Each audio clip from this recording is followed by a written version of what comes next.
বর্তমান সময়ে জনপ্রিয় রোমান্টিক জুটি ফারহান আহমেদ জুবান ও তানজিম সাহেরা ততনী। দিন দিন বাংলা নাটকের জনপ্রিয়তা বেড়েই চলেছে। সেই ধারাবাহিকতায় আবারও নতুন নাটক নিয়ে হাজির হবেন জনপ্রিয় এই জুটি।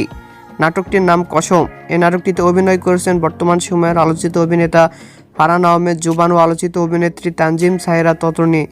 এই নাটকটি রচনা ও পরিচালনা করেছেন জাহিদুল ইসলাম সুজন। নাটকটি খুব শীঘ্রই ঈদ উপলক্ষে সিএমবির ইউটিউব চ্যানেলে প্রকাশিত হবে। আপনারা দেখতে চাইলে অবশ্যই সিএমবির ইউটিউব চ্যানেলে চোখ রাখুন এবং নিয়মিত নতুন নতুন নাটকের আপডেট পেতে হলে অবশ্যই চ্যানেলটিকে সাবস্ক্রাইব করে রাখুন। পরবর্তী ভিডিওর জন্য অপেক্ষা করুন।